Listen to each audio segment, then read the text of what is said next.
Captain Li Hun gripped the command chair as his patrol ship shook violently. Through the bridge windows, New Geneva burned like a dying star. The alien plasma beams had turned humanity's most beautiful colony into molten glass and twisted metal. In less than 10 minutes, "Casualty reports coming in, sir," Lieutenant Park Mina said, her hand shaking as she read the data stream. 3.2 million confirmed dead. No survivors detected from the surface. Yoon closed his eyes for a moment. New Geneva had been home to families, children, artists, and dreamers. Now it was nothing but radioactive ash drifting in space.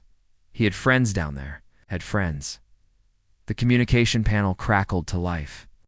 An alien voice, cold and mechanical. Through the translation software filled the bridge. "Attention, human vessel. You will relay this message to your leaders on Terra." The main screen flickered and showed a massive alien warship. Its hull was dark purple, covered in sharp angles that hurt to look at. Smaller ships surrounded it like hungry predators. "Humans of Terra," the alien commander continued. "Your species has expanded too far, too fast. We are the hegemony. You've watched your kind spread across star systems like a virus. This ends now. You will retreat to your birth world immediately, or we will burn every human colony in the galaxy." Hyun wanted to scream, to fire every weapon his small patrol ship had. But the hegemony fleet was massive. Hundreds of warships surrounded the burning remains of New Geneva. His single patrol vessel would be destroyed in seconds. "Sir, we're getting emergency signals from across human space," Park Mina reported. "Kepler Station. Mars. They're all under attack." The tactical display lit up with red warning lights. Every major human settlement outside Earth's solar system was being hit simultaneously. The aliens had planned this perfectly. They had studied human positions, learned their weaknesses, and struck everywhere at once. "How many ships do they have?" Yoon asked. "Scanner readings suggest over 3,000 vessels, sir, all heavily armed." Yoon felt sick. Humanity's entire space fleet barely numbered 200 ships, and most were exploration vessels or light cruisers. They had always focused on science and colonization, not warfare. It had been their greatest strength. Now it might be their doom. His communication officer looked up with tears in her eyes. "Sir, Mars terraforming control just went silent. Orbital platforms around Kepler Station have been destroyed. Early reports suggest millions of casualties." The alien commander spoke again. "You have witnessed our power. Your military is weak. Your defenses are pathetic. Submit now, and we will allow your species to survive on your origin world. Refuse, and we will hunt down every human in the galaxy." The transmission ended. The hegemony fleet began moving away from New Geneva's burning remains, heading toward the next human target. Hyun ordered his ship to retreat to Earth. There was nothing else he could do on Earth. Dr. Kim Jae-min was working late in his laboratory when the emergency alert reached him. The message was simple but terrifying. "Report to Emergency Defense Council immediately. Alien invasion in progress." Jamin had spent his entire career studying theoretical physics. Specialty was stellar mechanics, the science of how stars worked. Most people thought his research was useless, just academic curiosity with no practical value. Tonight that might change. He gathered his files quickly. For years, he had been developing theories about how to manipulate stellar cores using quantum field generators. The math was incredibly complex, and the energy requirements seemed impossible, but the basic principle was sound. If you could create the right kind of gravitational waves, you could disrupt the nuclear fusion inside a star. The Defense Council meeting was chaos. Military leaders shouted at each other while scientists tried to explain why humanity's weapons were useless against the alien technology. The hegemony ships had shields that could stop nuclear missiles. Their armor could resist particle beam weapons. Traditional warfare would not work. "We need new ideas," said Defense Minister Cho Sung-wook. "Everything we have tried has failed. The aliens are too advanced." Admiral Kang So-young looked exhausted. "Our fleets are scattered. Our colonies are burning. If we cannot find a way to fight back, humanity will be extinct within months." Jameen raised his hand nervously. I might have something. The room fell silent. All eyes turned to the quiet physicist in the corner. I have been studying stellar manipulation, Jamin said. The theory suggests we could destabilize enemy stars using quantum field generators. Make their suns die. General Park Jin-woo laughed bitterly. Doctor, we cannot even scratch their ship holes. How can we affect their stars? We would not attack the stars directly, Jamin explained. We would create harmonic frequencies that disrupt fusion reactions. It's like using sound waves to shatter glass. The room was quiet for a long moment. Finally, Admiral So-young spoke. How long would this take? Months to build the equipment? Maybe a year for the stars to actually die. A year? Minister Cho shook his head. The aliens will finish us long before then. Jamin looked around the room at humanity's desperate leaders. Not if we make them think they have already won. Oh. Dr. Kim Jamin stood before the holographic display, his hand shaking slightly as he prepared to explain humanity's only hope. The war room was packed with Earth's most powerful leaders, all of them desperate and angry after watching their colonies burn. What I am about to show you sounds impossible, Jamin began. But it is our only chance. He activated the display. A three-dimensional model of a star appeared, glowing yellow and peaceful. Around it, tiny dots represented planets where billions of aliens lived their daily lives. Every star is like a giant nuclear reactor, Jamin explained. Inside the core, hydrogen atoms smash together to create helium. This process releases enormous energy. It is what makes stars shine. General Park Jin-woo shifted impatiently in his chair. Doctor, we know how stars work. How does this help us fight the hegemony? Jamin touched a control, and the star model began to change. Red waves appeared around it, growing stronger. These are gravitational waves. They are ripples.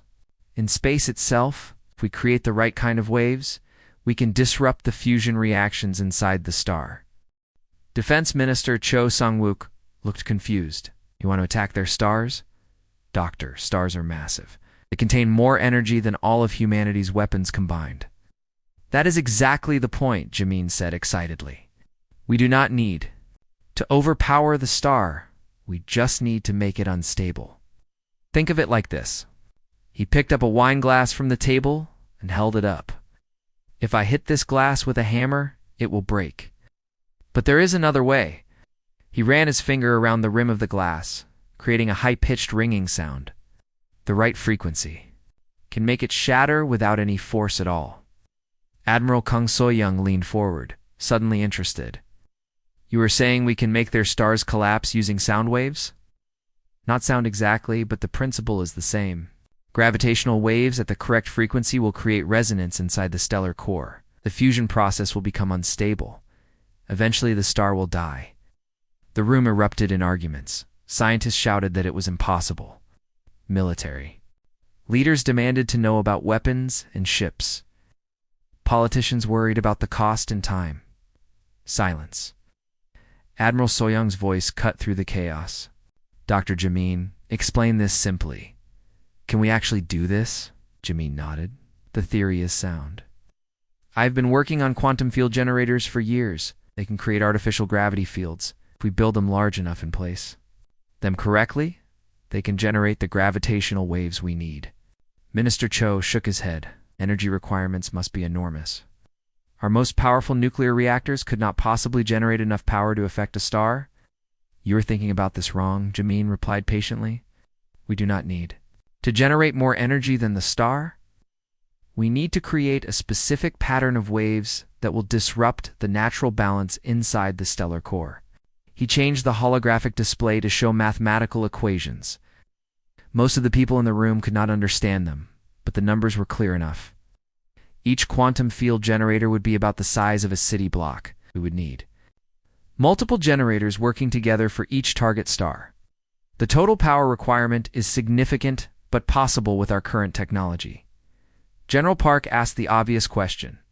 How long would this take? Building the generators will take at least 6 months, with unlimited resources. Deploying them secretly in enemy territory will take several more months. Once activated, the stellar death process will take approximately 1 year. The room fell silent. Everyone understood the problem immediately. Dr. Admiral Soyoung said quietly, "The aliens will not wait a year to finish conquering humanity. They will destroy Earth long before their stars die." Jamin smiled grimly. "Not if we make them believe they have already won." Defense Minister Cho looked puzzled. "What do you mean, we surrender?" Admiral Soyoung said, understanding immediately. "Pretend to give up. We let them think humanity is defeated while we secretly build and deploy the Star Killers." "Exactly," Jamin confirmed. "The hegemony wants us to retreat to Earth. We do exactly that. We recall all our ships, abandon our remaining colonies, and act like a broken, defeated species. Meanwhile, small teams of volunteers will infiltrate their space using captured alien technology. The plan was audacious and terrifying. Humanity would have to swallow its pride and pretend to surrender while secretly preparing the ultimate weapon. "How many alien star systems can we target?" Admiral Soyoung asked. J-Min consulted his notes. "Based on hegemony fleet positions and population centers, I estimate we can hit 7 primary star systems simultaneously. This would affect approximately 43 billion alien lives." The number hung in the air like a physical weight. 43 billion.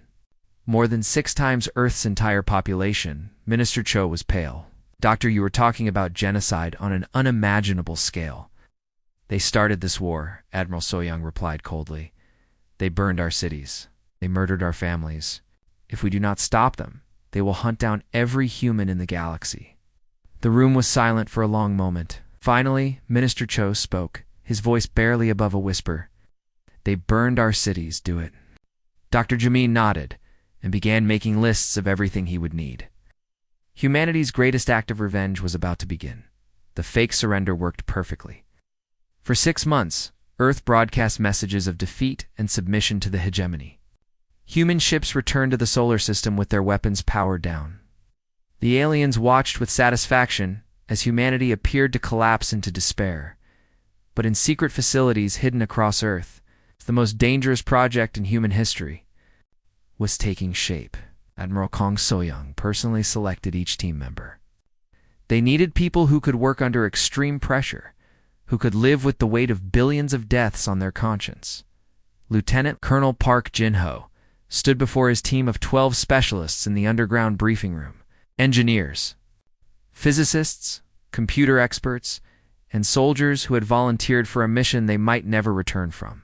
"Our target is the Vextal system," Jin-ho explained, pointing to the star map. "Home to 8 billion aliens across 4 planets. We will install our quantum field generator in the asteroid belt, disguised as a mining operation." His second-in-command, Captain Lee Soo-jin, raised her hand. "Sir, what if we are discovered?" Jin-ho's expression was grim. "Then we complete the mission anyway. The generator must be activated no matter what happens to us." Similar briefings were happening across Earth.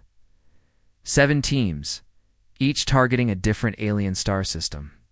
Each team knowing they were preparing to commit genocide on an unimaginable scale. The teams launched in captured alien ships, their hulls modified to fool hegemony scanners. Dr. Kim Jamin had spent months studying alien technology, learning how to make human ships look like common cargo vessels or mining transports. Jin-ho's team reached the Vextal system after 3 weeks of careful travel through alien space. The system was busy with merchant ships and patrol vessels, but their disguised transport attracted no attention. Their pointed chief engineer Park Min-soo indicating a large asteroid spinning slowly through space. "That one is perfect."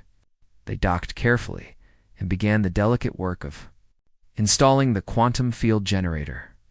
The device was enormous, filling most of the asteroid's interior. Banks of quantum processors, gravitational wave emitters, and power cores that hummed with barely contained energy.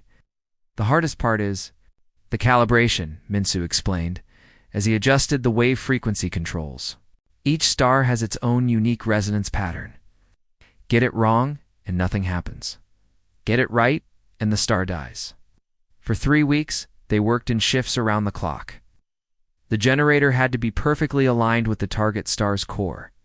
Dr. Jamin sent them constant updates from Earth, refining the mathematical models that would determine the exact frequency needed. Package delivered, Jinho finally reported over the encrypted quantum communication channel. Beginning calibration sequence. Across hegemony space, similar messages were being sent.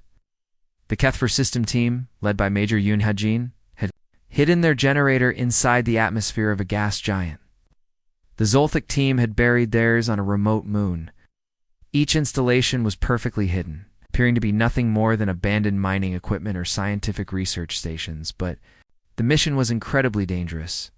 The hegemony had patrols everywhere, and any suspicious activity would bring immediate investigation. Major Yoon Ha-jin was completing the final calibration of his generator when disaster struck.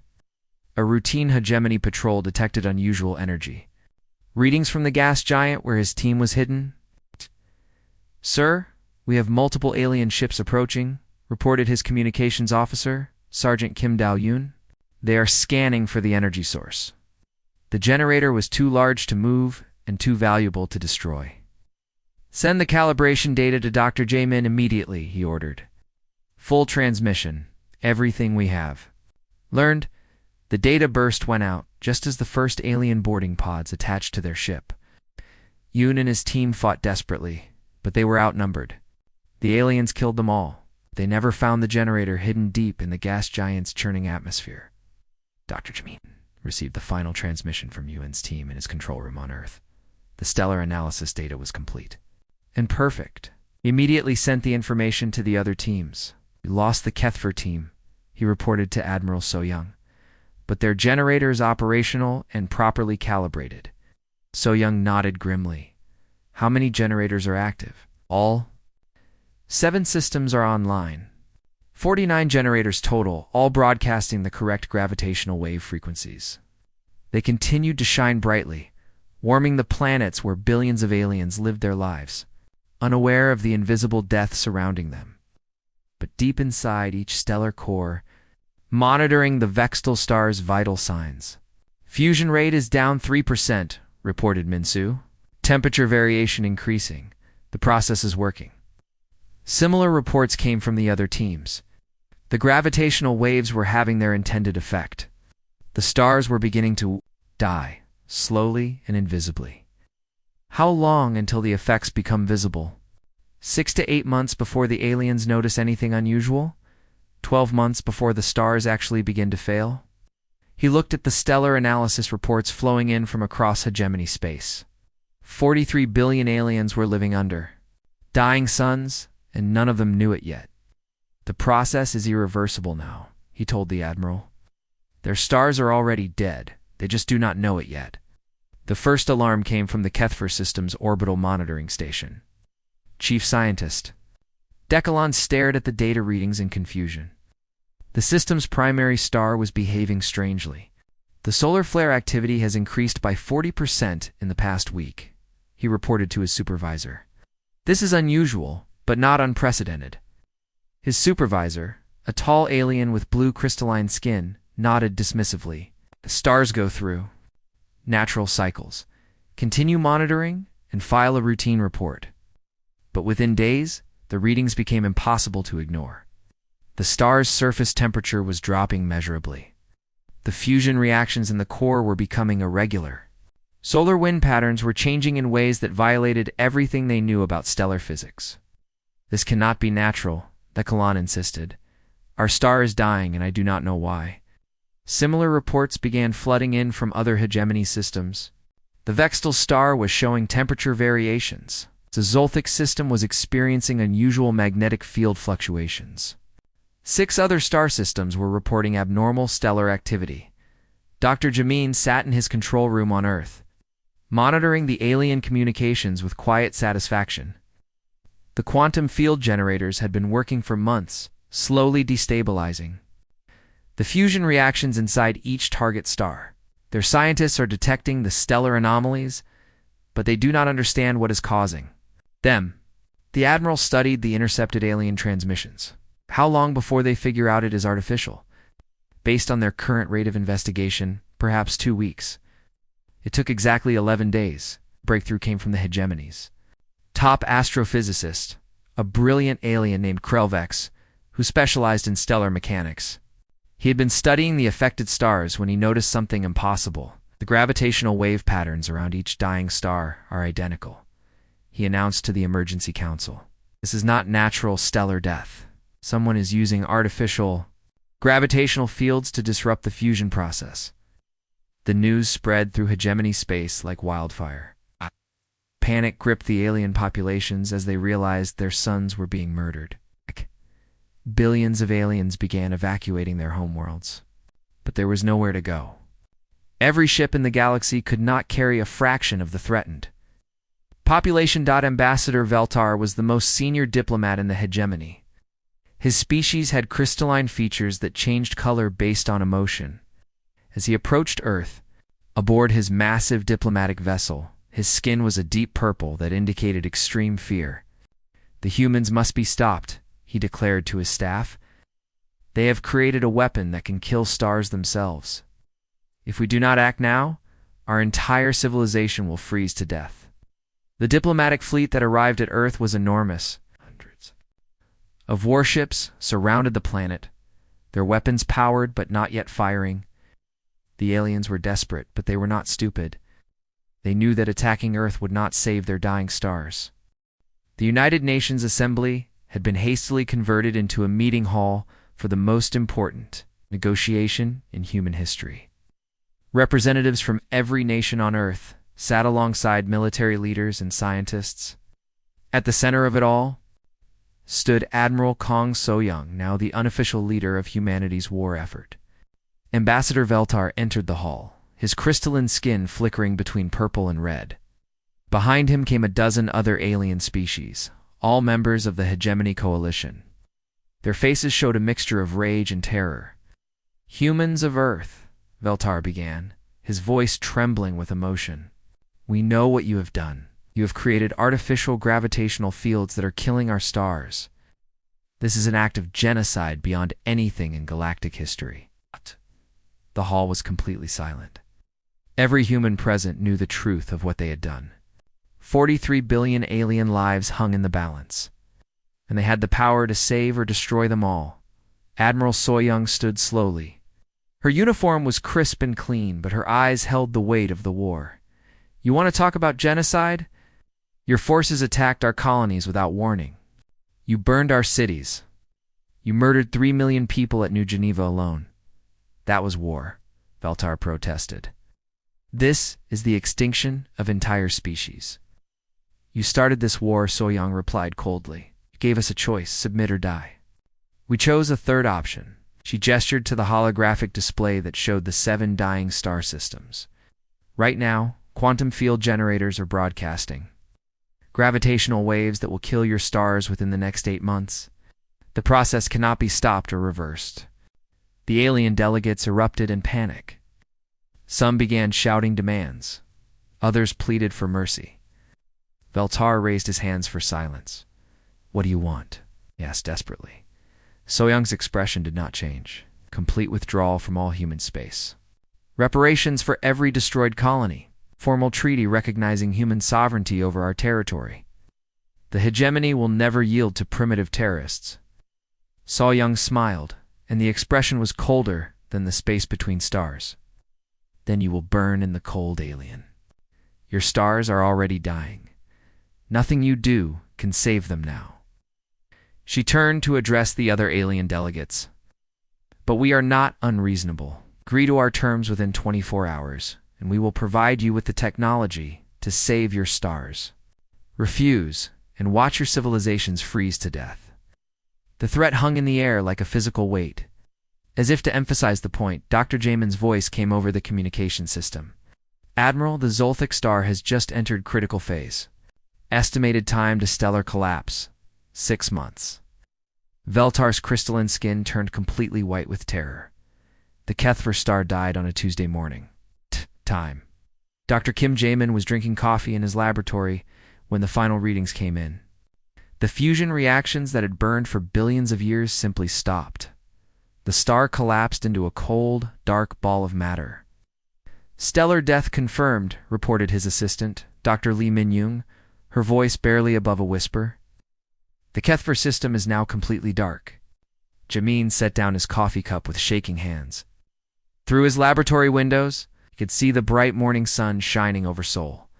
That same sun that gave life to Earth had become a weapon in human hands. They had learned to kill stars. How many people lived in that system? He asked quietly. Min-young checked her datapad. 11 billion. 700 million. The evacuation ships could only carry about 2 million before the temperature dropped too far. The numbers felt unreal. Nearly 12 billion sentient beings had frozen to death as their sun went cold. Children, families, artists, scientists, ordinary people who had never hurt anyone. All dead because of the machines he had designed. "Sir, we are receiving reports from the other target systems," Min-young continued. "The Vextal star is showing critical instability. Estimated time to collapse: 3 days." Jamin closed his eyes and tried not to think about Lieutenant Colonel Park Jin-ho and his team, still hidden in their asteroid watching their target star die. They had volunteered for this mission knowing they might never come home. Now they were witnessing the death of an entire solar system. The door to the laboratory opened, and Admiral Kang So-young entered. She wore a new uniform with gold insignia. That marked her as Supreme Fleet Commander of humanity's forces. The war had elevated her to the highest military position in human space. "Doctor, I need your status report," she said formally. J-Min turned to face her. "The HFY system is dead. The Vextal star will collapse within 3 days. The remaining 5 systems will follow within the next 2 months. So-young nodded, and the hegemony's response: complete surrender. Tar Veltar transmitted their unconditional capitulation 1 hour ago. All hegemony forces are withdrawing from human space. They are abandoning their territorial claims and accepting our demands for reparations. Good. So-young's expression showed no emotion. Humanity is safe. Jamin stared at her. "At what cost, Admiral?" "We have murdered 43 billion innocent people." "They were not innocent," So-young replied firmly. "The hegemony chose to attack our colonies. They burned New Geneva. They killed 3 million humans without warning. Every death in this war is their responsibility." "But the children," Jamin whispered. "The families who had nothing to do with their government's decisions. We killed them all." So-young was quiet for a moment. When she spoke again, her voice was softer. "War is ugly, Doctor. But they gave us no choice. It was their extinction or ours." Reports continued flooding in from across the former hegemony space. The Valkyrie star collapsed exactly as predicted, turning into a brown dwarf that gave off barely any heat. 8 billion aliens died in the endless winter that followed. Major Park Jin-ho, now promoted to colonel, sent regular updates from the occupied territories. Human fleets were moving into former hegemony space, taking control of abandoned worlds and space stations. "The Zephyrian colonies are requesting human protection," Jin-ho reported during a video conference. "Their old masters fled when their homeworld started freezing. The Zephyrians say the hegemony deserved what happened to them." Other alien species were making similar requests. The hegemony had ruled through fear and oppression for centuries. Many of their subject peoples welcomed the change in power, even if it had come through such terrible means. Dr. Lee Min-young compiled the final casualty reports as the last star died. 43 billion, 200 million confirmed deaths from stellar collapse, she announced. 12 billion, 800 million refugees in various camps throughout the galaxy. Jamin studied the numbers. In less than 2 years, humanity had gone from being the victim of unprovoked aggression to becoming the greatest mass murderers in galactic history. They had killed more sentient beings than had died in all previous wars combined. "We won," he said quietly. "Yes, sir. Humanity now controls the largest territory in this sector of the galaxy. Our colonies are rebuilding. Our fleets patrol space that once belonged to the hegemony." But the victory felt hollow. Jamin looked at the stellar charts showing the 7 dark zones where suns used to shine. Each dark spot represented billions of frozen corpses floating in space. The worst part was how efficiently it had worked. His quantum field generators had performed exactly as designed. The gravitational waves had disrupted stellar fusion with mathematical precision. The stars had died on schedule, killing their planets with cold and darkness. Humanity had proven something terrible about itself. When pushed to the edge of extinction, they could become monsters. They could reach across the void and murder stars themselves. They could commit genocide on a scale that terrified even their enemies. The galaxy now knew what humans were capable of when cornered. No species would ever again dismiss humanity as primitive or weak. They had seen what happened to those who burned human cities. In the cold equations of cosmic warfare, humanity had won completely. But as Jamin stared at the growing list of dead worlds, he wondered if they had lost something more important in the process. They had saved their species by becoming something that could kill suns,